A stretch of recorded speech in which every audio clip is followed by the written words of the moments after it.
Okay, we'll go ahead and get started. Hi, everyone. Thank you for tuning into my webinar entitled Critical Psychology, New Horizons for Revolutionary Reformation. I'm Jelena Tati. I go by she, her pronouns, and I'm a social justice educator intern here at the Cross Cultural Center. Also, I'll be using the Google Slides closed captioning, so I apologize if it's not entirely um, transcripting my words right. But yeah. Okay, before we begin, I'd like to give a land acknowledgement. Although most of us aren't physically here at UC San Diego, the university is still occupying Khmer land, and we're also a part of that process from the comfort of our homes. So I'll go ahead and read this. As UC San Diego sits on the unsettled territory and traditional homelands of the Khmer people, we as members of the UC San Diego community must acknowledge the legacy of the Khmer people. Please join me in a moment of silence to honor the original people of this land.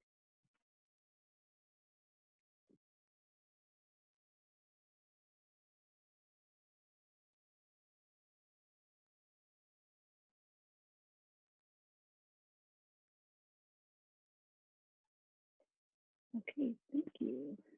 So we're gonna go ahead and get into community guidelines. I'm also having a double screen, so I'll be looking down right sometimes.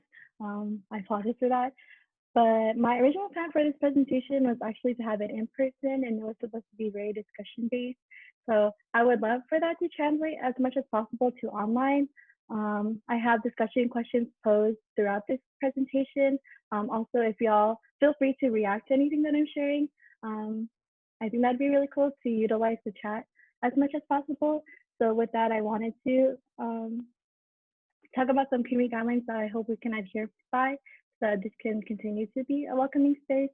So the first one is inclusive language. We want to make sure everyone feels welcomed here, and we want to make sure that we respect each other's gender pronouns. So an example of this is instead of saying statements like you guys, start saying y'all because we don't want to assume.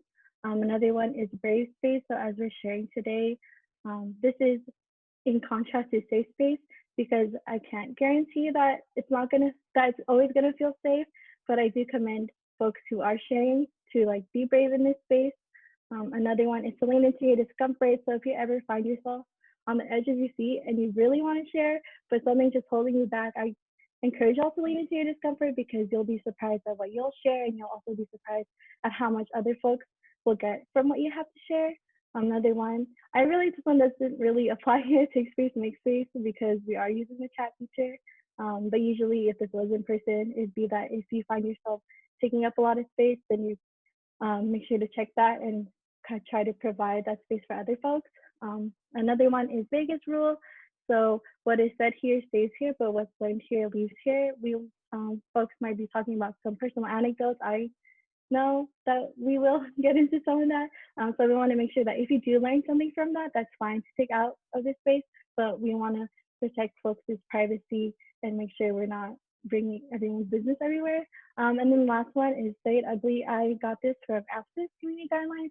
So it's kind of like if you have sometimes, I know I do, I find myself like taking the longest time to share what I want to share because I have to make sure it sounds like perfect.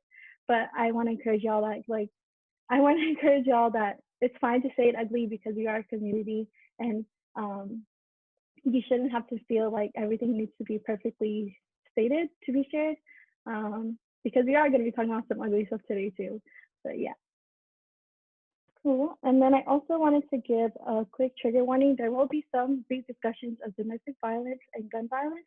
So please feel free to step out whenever necessary. You can mute this webinar, you can leave completely, that's totally fine. Whatever you need to do to feel safe and secure. Okay, so I'm gonna go ahead and start this presentation with a story about a little girl. Um, so this is a story about a little girl. She was the daughter of two immigrants from another country. Growing up, she never really saw them, and she wasn't really sure why. She just knew that most days they wouldn't be there when she woke up, and they would barely come back before her bedtime. On the days they were mostly gone, they always seemed mad at her. Everything she would do seemed wrong. She never felt like she could ask them for help because she didn't want to bother the only time they had at home. She always felt closer to her mom because her dad would be more rough on his bad days. On the days when they would never leave, however, her parents would usually plan a whole day trip for her and her siblings, and they would have the best times together. But those days seemed rare, and there was no telling what the next day like that would come. In high school, she noticed it was always hard for her to make close friends. Despite always having people to hang out with during lunch and after school, there were often times she felt like she had none at all. She blamed this all on herself. One day, she talked about these issues with people that looked like her. She saw a lot of similarities in her story that she believed alienated her. She realized maybe it is not her fault she was like this, or her parents' fault they were the way they were. It seemed like these situations were intentionally and structurally replicated. Okay, so process. That's actually a story about me. I think it's very important for this presentation that y'all understand the experiences that I've, or the background that I come from that has informed why I wanted to do this presentation in the first place and why I think the way that I do. So quick intro, I'm the daughter of immigrants from the Philippines. I'm also the middle child of 5 siblings. I was also pre-med in another major for my first 3 years of college, and now as a 4th year, I switched to clinical psych. And then I'm also minoring in global health. So I'm probably wondering, why did she share this whole story about her? And another question is, how does my story relate to the bigger picture? I think a better way to phrase that is, how does it not really relate to the bigger picture? So when I talked about how my parents wouldn't really be home, and then when they were, it seemed like they were just mad at me all the time, there's a lot of, let me backtrack a little bit. So being a clinical psych student, I've read a lot of research papers and gone through a lot of articles just for fun for myself. So research happens when things are, how do I say this? Research happens when a lot of cases are happening. So, okay, yeah. So when I talked about my parents being mad at me, there's a lot of research on children's perceptions of parental emotional neglect and control and psychopathology. In my story, when I also talked about how my dad would be rougher on his bad days, there's a lot of research on effects of intimate partner violence on low-income women's health. And then lastly, I talked about my parents being immigrants from the Philippines. So there is a lot of research on intergenerational trauma. So when I think about the Philippines, it was a country that's been colonized for over 400 years. So kind of thinking about the violence that is ensued with colonization and how that trauma literally goes into the next generation because it's inscribed within our DNA. So yeah, so being a psych student and then also reflecting on my own personal life, I've had a lot of questions, one of which that I've always had is, why is the burden on the individual to become healthy? When I shared my story, I felt like a lot of it were structurally replicated things. So why is the burden for someone to be healthy on them when a lot of it really isn't their fault? And then the next question that really drives this whole presentation is, why do my psychology courses tend to fall short when explaining a concept definitely rooted in social inequity? So again, I said how I wasn't a psych major until my last year, and I think that's very important because I'm coming from like an outside perspective into the field. But yeah, so before we begin, I just wanted to ask y'all who you are. If y'all wanted to utilize the chat, that'd be really cool. And then also explaining maybe like what made you interested in attending this SIP, just so I can have a feel, and then we can have a feel for the community that we're in right now.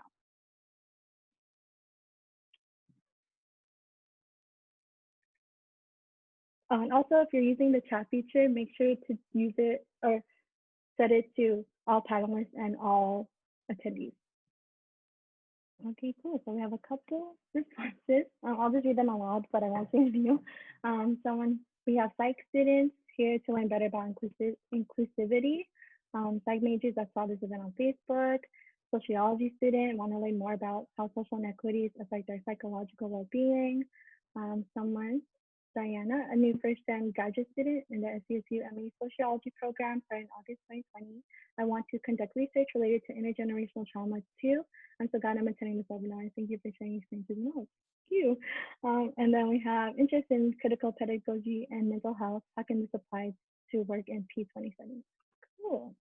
Well, welcome y'all. Also, those who didn't share, thank you for being a part of this webinar. Um, Again, I want to read this quote by Sarah Ahmed, who's done a lot of work in um, intersectional feminist theory and psychology. And they say, we recognize somebody as a stranger rather than simply failing to recognize them. Strangers are not simply those who are not known in this dwelling, but those who are already recognized as not belonging out of place. So this quote really changed the way I think I thought about what it means to call someone a stranger. And in this discussion, like I said earlier, I really hope that this is a very, how do I say this? Like y'all feel able to contribute to this presentation just as much as I have, because again, these are just like things that I found, but it takes like a community to really be in discussion about these things. And yeah, so there are no strangers here. They're just people that don't know each other right now, but hopefully we can come to understand each other throughout this presentation. So a little overview of what I will be going through. I'll first start with branches of psychology and then my frustrations taking these classes or being within these branches. If y'all also have similar frustrations or even different ones, I encourage y'all to share that as well. Secondly, we'll be going into what is critical psychology, and then lastly, the importance of our stories.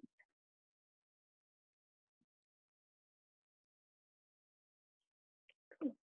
So these are the 4 branches I wanted to highlight because these are some that I've taken. So social psychology is looking at why we interact with other folks in the way that we do. Developmental is looking at infancy, adolescence, adulthood, how we develop to understand the world, also how our identity is formed and our understanding of that. Clinical is therapy, mental illness, and healthcare. And then cognitive psychology is looking at mental processes, so attention, language, memory, and then perception. And these are the 4 things that I'll be going over in each that I've found frustrations with. So on social psych, we'll be looking at gun shooter bias, and developmental, we'll be looking at ACEs, coupled with cognitive, we'll be looking at executive functioning, and then lastly, we'll be looking at clinical and diagnosing. So starting with social psychology, I'm actually going to introduce the Shoop test. Is anyone familiar with what the Shoop test is or what it asks of participants?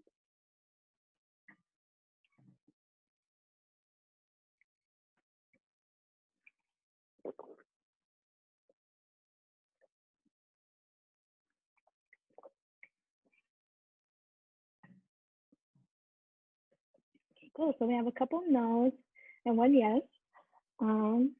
So I'm actually going to introduce it to y'all by giving it to you.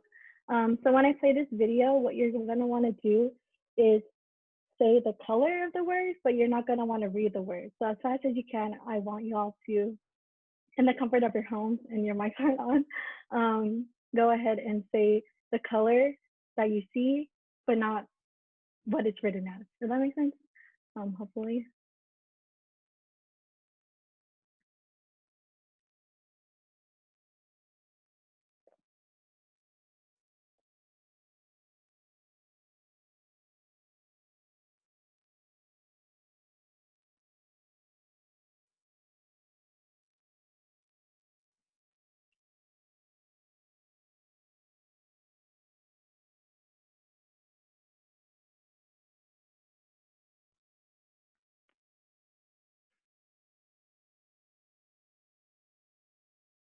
Okay, yeah.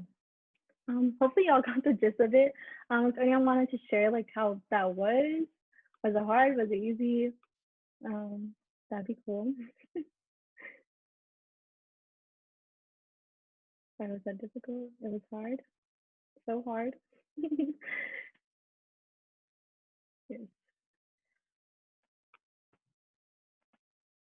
it was hard. Okay, so we're actually going, or thank y'all for participating. If you did, we're actually gonna go ahead and switch gears really quick and then we'll come back to this later. So I want to talk to y'all about the race and weapons study done by Carell in 2002.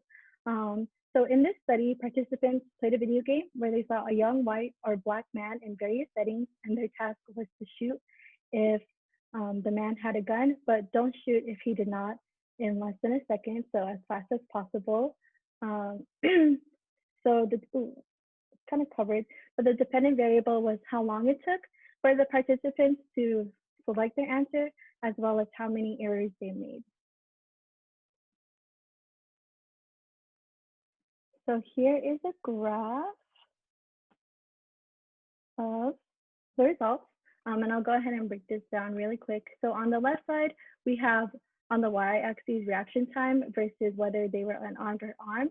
And we can see that when it was a white target, the reaction time was a little bit lower than for if it was a black target when they were unarmed. But the reaction time when it was armed was actually switched, and it was faster to select the answer if it was a black target versus if it was a white target. Looking on the right side, so on the Y, we have the amount of errors that were made. And then on the X, it's whether they're unarmed and armed again. And then this is where you can really see the disparity in the differences. Yeah. So there were more errors made for black targets when they were unarmed, while there were less errors for white folks when they were unarmed. And then when we look at when they were actually armed, there was significantly less amount of errors for black folks against white folks when it came to being armed. So that was a lot. I'm going to go ahead and reiterate that graph with words. So again, we have the unarmed white man. It was a less reaction time and less errors versus the unarmed black man, which had longer reaction time and more errors. When we look at the armed white man, there was a longer reaction time and more errors. While we look at the armed black man, there was a less reaction time as well as less errors.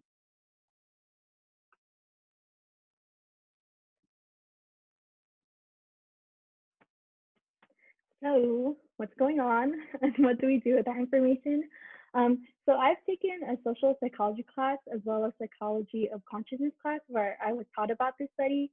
Yet my frustration with learning about this was the immediacy. So when we would go on to the next topic, we wouldn't go into what mechanisms were involved.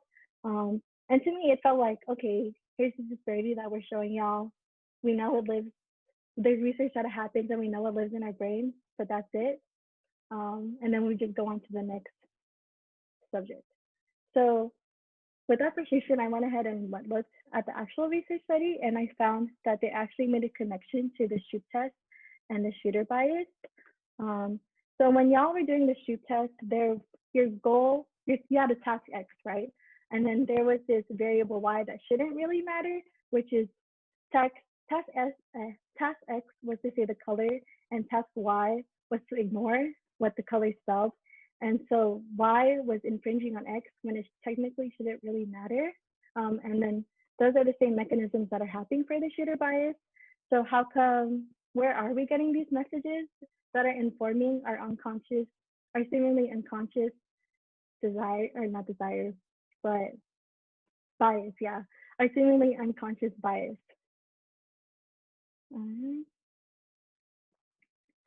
So I'm pretty sure a lot of us are aware that this has very real consequences.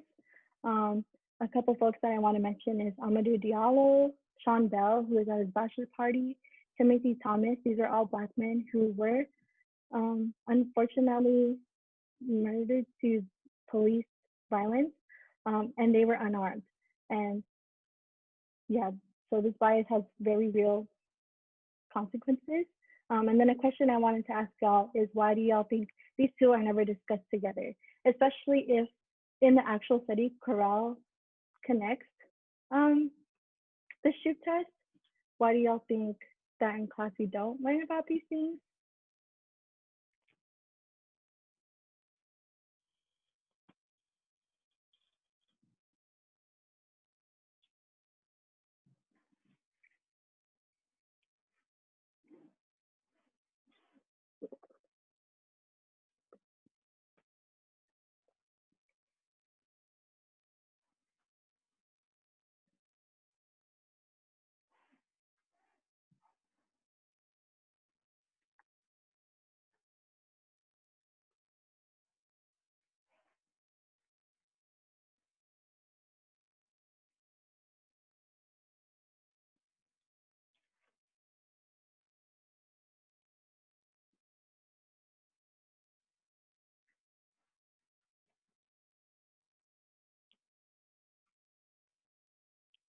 Equal. Someone says institutional racism and supremacy also dominates academia and research.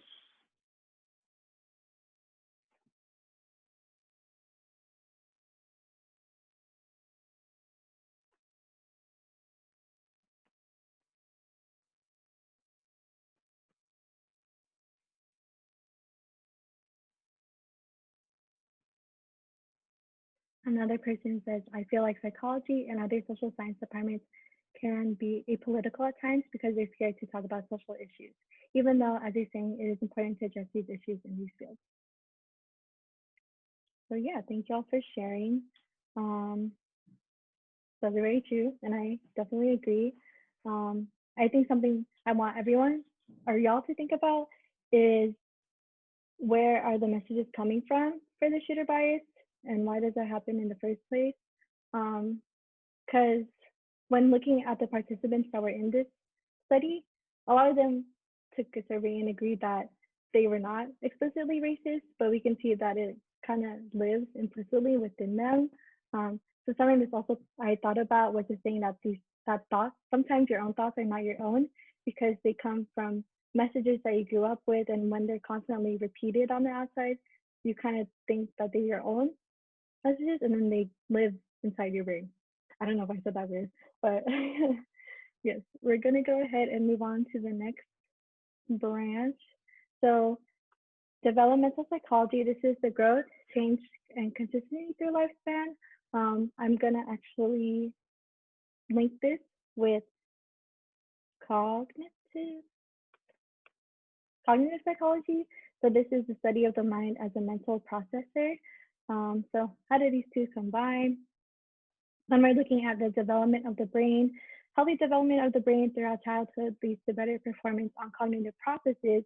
And then looking at cognitive processes throughout life, at every age, an individual must carry out cognitive processes to function in everyday life. So you see that there's kind of this one-to-one relationship. And then the cognitive demands you have as a child is a lot different than the ones you have even now with your current age. Um, so by beginning to talk about this, we're actually going to start with ACEs. So ACEs are known as adverse childhood events, and these are when an individual experiences something very traumatic in their childhood. There's a lot of research on how the more a child has this, the shorter their lifespan is. Um, And then this right here is the ACEs pyramid. As you can see, it begins with historical trauma. It goes up to local context and the social conditions. And then we see right here is where we get the ACE, adverse childhood experience. This leads to disrupted neurodevelopment, to onward to social, emotional, and cognitive impairment, to adoption of helpless behavior, to disease, disability, and social problems, and then leading to early death. So a couple statistics I also want to share is that race is a strong indicator of whether a child is likely to experience ACEs in almost every group of states we looked at. This is coming from the National Survey of Children's Health. 61% of Black children have faced at least one ACE, while 51% of Latinx children. And so we know ACEs are a serious problem.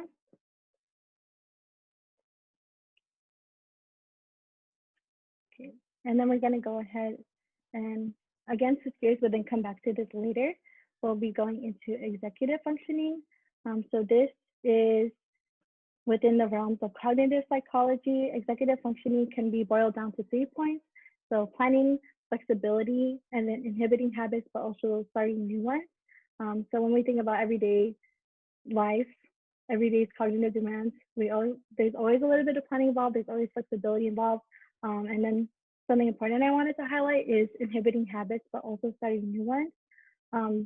This one I thought about a lot because people point to this one as someone having high discipline or they were raised the right way. So someone who's unable to stop their addictions or other unhealthy habits in their life, as well as create new ones, are often depicted as lazy, when we can see that it's actually a part of executive functioning. And executive functioning is carried out in the frontal lobe, which is the last area of the brain to develop, right? So if you're a kid and you come from a low socioeconomic status or SES, you may not have access to the same resources in terms of nutrition and healthy development as a kid from a higher SES, and this obviously directly affects your cognitive functioning. Yeah. So moving on back, rewinding back to what we were talking about ACEs. Is it a coincidence that 60% of Black youth face at least one ACE? Because according to this pyramid, it comes from a larger social structure, and these structures physically affect the biology of the population, the society from which these structures benefit, otherwise known as the disadvantaged and underprivileged. So going back to my frustration with learning is how this is taught in classes. I remember when I was learning about ACEs, my professor posed the question, what do y'all think is the best method to tackle ACEs? And there was an overwhelming response that basic education was enough. And that's frustrating because even now we're talking about basic education. We as undergrads are taking basic education at this institution, and folks like my classmates are receiving it, yet there's still no changes in policies directly attack what's happening. So how can you offer basic education as a solution when you're getting that same basic education and doing nothing about it either? So yeah, that was my frustration with learning this. Okay.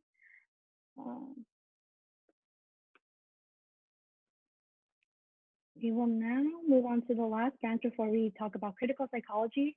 And this one is clinical psychology, so the science, theory, and clinical knowledge to understand, prevent, and relieve. This is the one that I'm majoring in. On the left, we have a picture of the DSM-5. So this is the latest version, but even then it came out in 2013, I think. And this is popular for those that aren't in psych. This is known as the kind of the textbook where psychiatrists and psychologists diagnose from. And to perfectly encapsulate my thoughts and frustrations with clinical psych, I actually have a quote from Saria Nayak, who wrote the book Race, Gender, and the Activism of Black Feminist Theory, working with Audre Lorde, Concepts for Critical Psychology. So this book actually informs a lot of what I will be talking about throughout the book, but I will just read this quote really quick.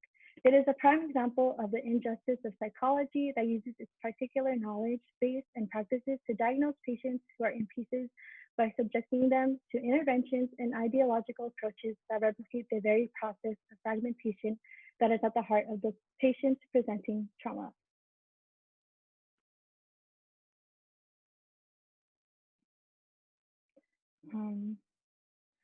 Yeah, so that's a lot. So when thinking about going to therapy, often the patient is asked to kind of break down their identities into bite-sized pieces and find a facet within one of these to kind of tackle the issue at hand. And to me, I think this is very problematic because often it's the culmination of all of their identities and how society is structured against them according to this kind of cultural formula. And then even when we're just thinking about identities to begin with, I have another quote by Kelly Oliver.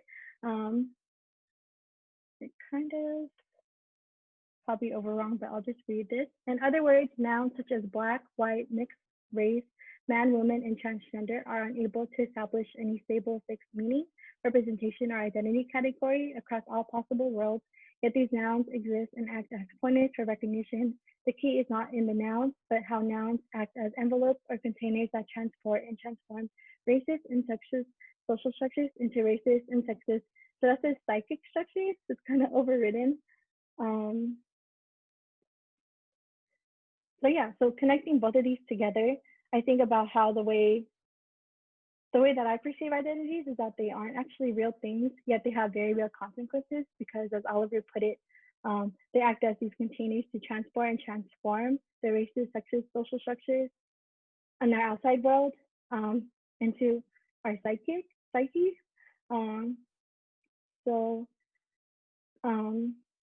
Yeah. So clinical psychology seems like another endless cycle of diagnosing the rage or issues we feel with the very society that is creating issues for our identity to hold.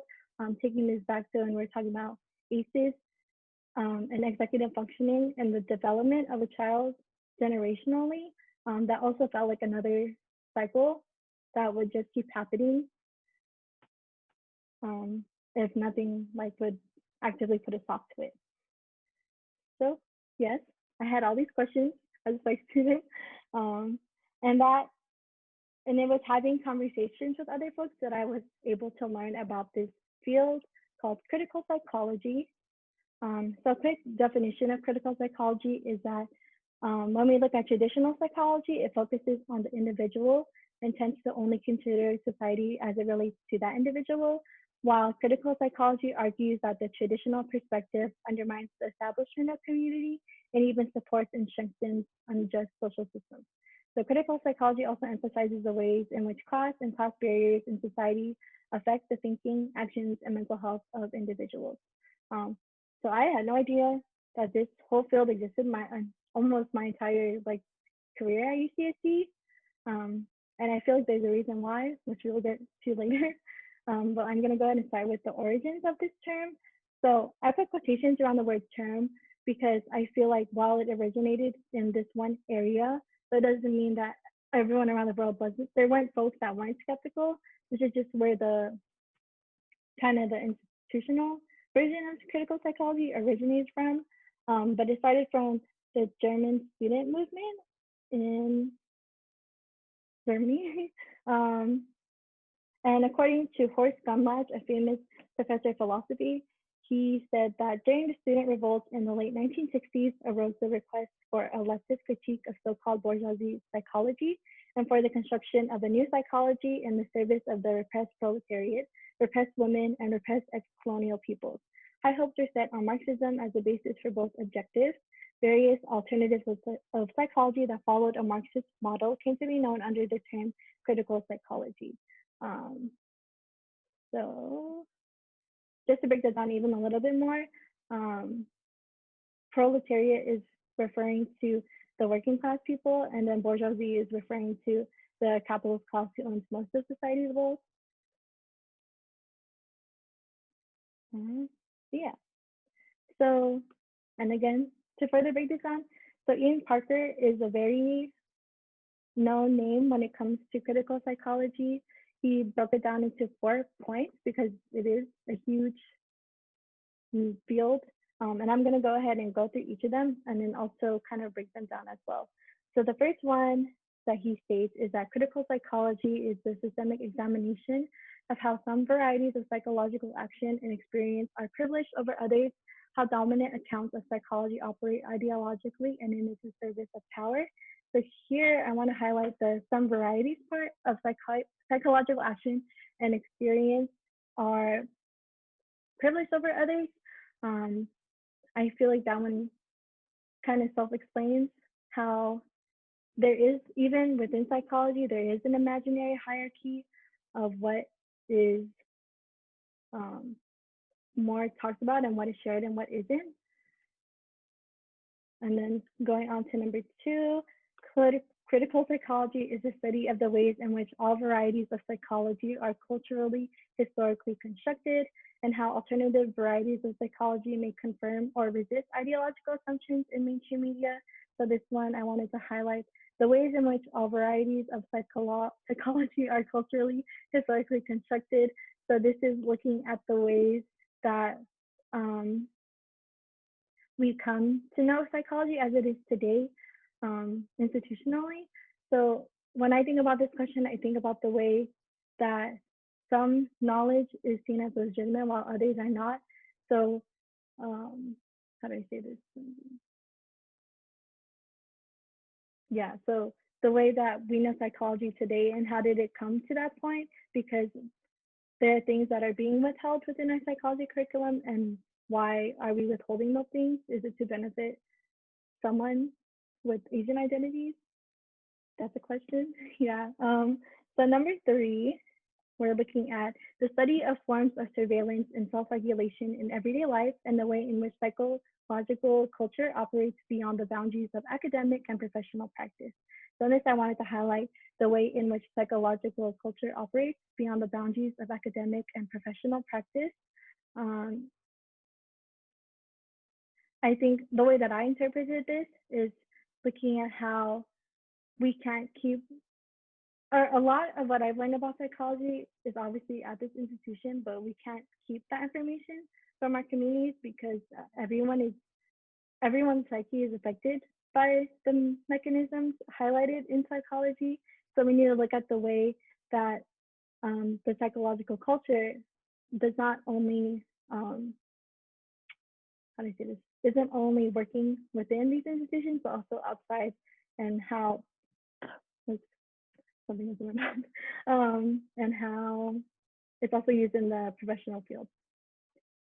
So lastly, the fourth one is the exploration of the way everyday ordinary psychology structures academic and professional work in psychology, and how everyday activities might provide the basis for resistance to contemporary disciplinary practices. So this one, I wanted to highlight the last little section, how everyday activities might provide the basis for resistance to contemporary disciplinary practice. So when I think about this, I think about how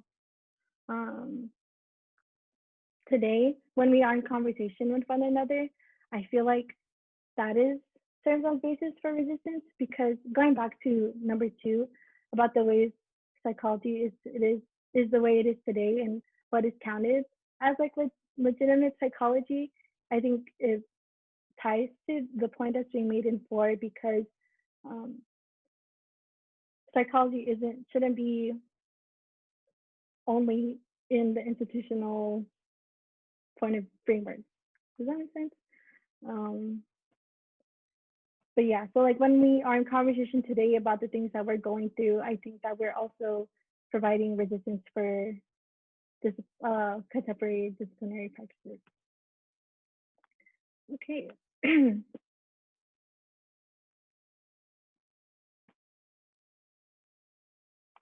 So Ian Parker also had this quote in his book called Revolution, an Attention to Emancipation. And I just want to read this out loud. Ideas about sex and race divide people from each other, and psychological theories have played an important role in making us believe that differences between people are essential and necessary qualities of human beings that can never be changed. Psychology provides ever more sophisticated and still more effective arguments for sexism and racism than the old biological theories, and this new psychology as ideology senses to justify violence and reinforce stereotypes. Um, that's a pretty loaded quote. Um, if folks want to um, share their thoughts on this, what they think it means to them, or in general, that'd be really cool.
Yes, it is a pretty loaded quote, so it's okay. If y'all have any ideas later, feel free to put that in the chat. Oh, give me a one. I'll say it out loud. I interpret this as whiteness and other systems of oppression, sexism, racism, etc., being normalized in psych. Then this oppresses and reproduces cycles of intergenerational trauma for POC, people of color, and other marginalized communities. I agree. Um, So yeah, we can see how, or the way I saw this, I thought about how previous biological stances have been used to enforce um, this imaginary hierarchy that puts Asian identities at the top. So I kind of related this to eugenics, kind of. So if y'all are unfamiliar with eugenics, that was when, um, not even more than 100 years ago, folks or scientists would make claims that certain kinds of populations shouldn't be reproducing if we want to have like a better human future or something. So they would sterilize um, unsuspecting women so that they couldn't reproduce. So I think psychology is manipulated in similar ways when we choose what's shared versus what's not shared, especially um, similarly to what's counted as like hard scientific facts versus what's not counted. I think that it's often used as a tool to continue um, the effects. Um, But yes, so returning back to this quote by Oliver that I said earlier, this is at the very end. Racist social structures create racist psychic structures. Um, and then also combining this with another quote by Audre Lorde in their papers called Eye to Eye, Black Women, Hatred and Anger. They said it is easier to deal with external manifestations of racism and sexism than it is to deal with the results of those distortions internalized within our consciousness of ourselves and one another. So these, I feel like they really go hand in hand because it's easy to see the social structures in terms of what's happening around us, but it's hard to realize that a lot of it is actually embedded in our heads because of the messages we get. Um, so when we do want to get to the root of it, it is going to take a lot of work. Um, and that's the point I wanted to make with this part. Um, so nearing the end of my presentation, I want to ask, how does this relate to me? How does this relate to you?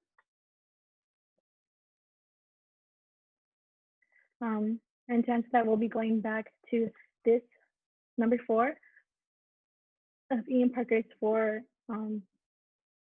four statements about what critical psychology is, um, and then saying how this last section, how everyday activities might provide the basis for resistance to contemporary and disciplinary practices. So this is shifting gears all the way back to when I shared my story in the beginning. I feel like talking about ourselves is a very everyday thing, but it provides the basis for resistance to these structures because when I share my story and when other folks hear it, they can see like where similarities are and then kind of wonder like, oh, so why is this happening to all of us? I thought it was kind of just happening to me. That's definitely how I felt um, when I realized that a lot of my like a lot of what I thought I was facing alone, I was actually being faced by a lot of folks.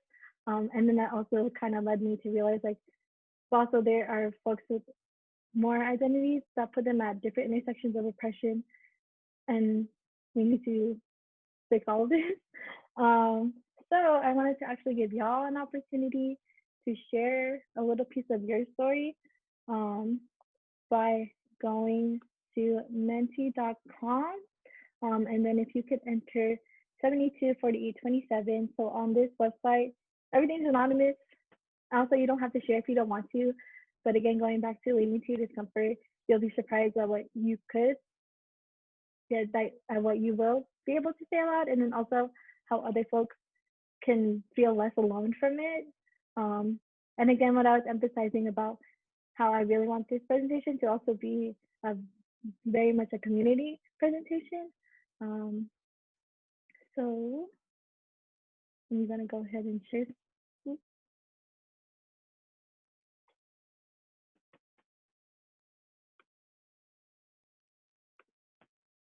Over here.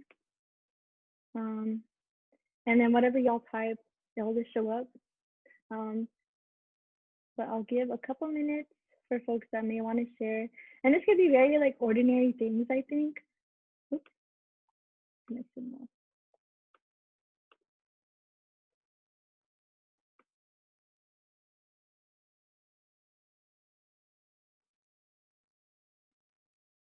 Yeah, so while y'all are thinking of one you might want to share, these can be very ordinary things.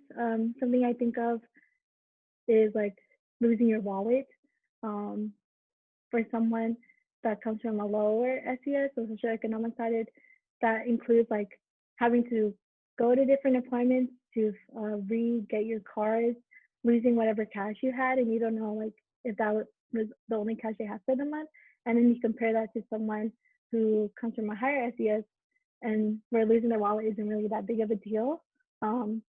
And then how I really relate that is that I feel like I know when I lose my wallet, I put a lot of blame on myself. Um, and then it takes up a lot of time that I have to re-get my wallet. Um, when it shouldn't have to be like that.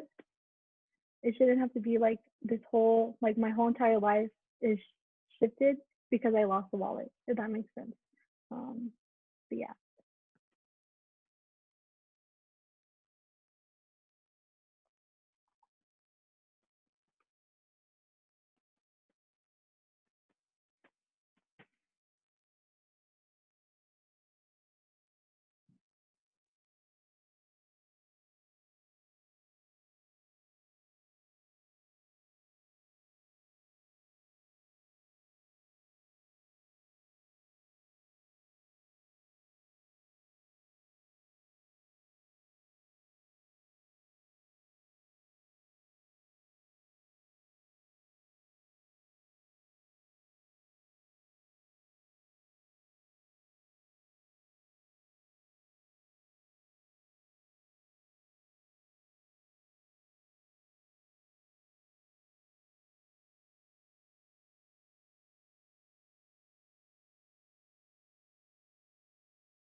Okay, so we have a couple.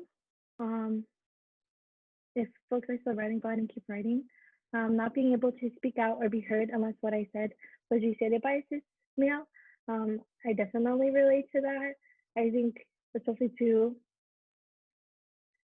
growing up, I thought that it was all due to me, and like because no one was listening to me. That's just um, attribute of my character. When in actuality, there are systems that the whole structure there are structures that put cis males at the top, and we get these messages that we should be listening to them instead. Um, so then I realized, okay, it's not my fault that I'm not being listened to. I'll go ahead and read a couple more. So feeling incredibly unproductive with schoolwork in the midst of a pandemic. I definitely relate to that because I'm a student. I'm pretty sure a lot of us do. Um, and it's also frustrating when it doesn't feel like um, those that are in charge, not in charge of us, but like our professors or those who are institutionally supervising us don't give us that kind of like, what's the word, slack, I guess. Um, Couple more. These are really, thank you all for sharing. When I was younger, I used to be insecure of not looking white enough. I know this comes from colorism in my family. Flinching when I was alone on a bus and seeing a man, specifically a man of color, and being disgusted at myself for it. Not thinking I was beautiful enough because I did not look like the girls we saw on social media. Not having perfect teeth because my family didn't have dental insurance growing up and I barely got insurance recently. My parents getting mad about the smallest things, immigrant labor, trying to make it in this country, and how that translated into fear and stress for me and my siblings. Putting in all my effort on an assignment and still getting a horrible letter grade after the teacher said they'd be lenient and understanding of because of what's going on right now. Feeling like a fake friend because I can't tell people how I really feel and would rather live in discomfort and become avoidant. Not being able to explore interests that weren't related to my future/career because they want to make me money in the future. Dismissed as lacking intelligence based on my gender, ethnic identity, and appearance. Thank everyone for sharing. Um,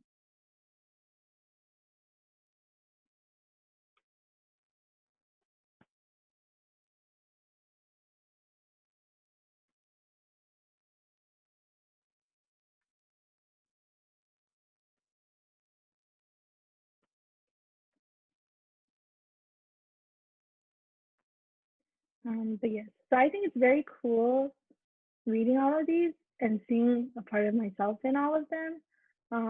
And I'm pretty sure that other folks are feeling the same. So thank you all to those who shared. Um, and I'm proud that I'm really happy that a lot of y'all are realizing that this isn't, like, a lot of these things aren't your fault, but part of a larger system. So I think I really commend y'all for being brave in this space and allowing all of us to see things that you recognize, because then it can also help us recognize as well these different things that are happening. Um, but yeah, and then this last one I will read. When I was younger, I thought that I couldn't make mistakes because my family couldn't afford me making mistakes. Yes. Okay. So going back to the presentation. Again, thank you all so much for sharing. It really, for me, I feel like I really appreciate that. But yeah, so lastly, before and I just wanted to kind of explain the title of this presentation and why I called it this, because it is kind of a long name. But who said that titles couldn't be long? Like, who said that they had to be short and easily consumable? Yeah. So critical psychology, that part is pretty much self-explanatory. I talked about what is critical psychology, New Horizons. So not only was this inspired by Animal Crossing, but when I think about horizons, I think about how they're not necessarily new. No matter where you are, you're always going to be a horizon. And when you're in a new place, like, although it looks different, it's still the same horizon that you've always seen, if that makes sense. So, like, no matter where you are, there's always going to be a horizon. And that goes into the fact that there's a lot of work being done for critical psychology. Um, it's not a new field at all. However, it does need help, I think, getting a lot of momentum, because for me, I didn't know what this was for the longest time. Um, and I think it would be really cool if UCG eventually had a class about critical psychology, but even then, that would be difficult because it would still be institutionalized. Anyways, that's a rant. And then going on, revolutionary. So that means, like, causing a dramatic change, and it's often used in political terms. And then the last part, reformation. So when we think about reforming things, it's to form again. But I put that slash because I think it's really important that we don't just reform under the structures that we're familiar with, but we really try to reform um, based on what the needs of those, how do I say this? But we reform um, like structurally differently than what we know now. And it sounds really scary, um, but that's the only, I feel, or to me, I feel like that's the only way that we will be able to get change, is if we actually listen to each other. And yeah, I'm getting kind of nervous, and it's already the end of the presentation, but yeah, that's why I put the slash. Um, but yeah, thank y'all so much for sticking with me for a whole hour. I really appreciate that y'all were able to um, be in conversation with each other and share things about each other. Again, no one is a stranger here. We're all a part of a community. So the last thing is, there's a survey if you want to fill that out. If you do so, there is an opportunity drawing for a gift card. So that's really cool. But yeah, that's it. If y'all have anything you want to share, I'll be sticking around in the chat section. But that is my presentation. Thank you.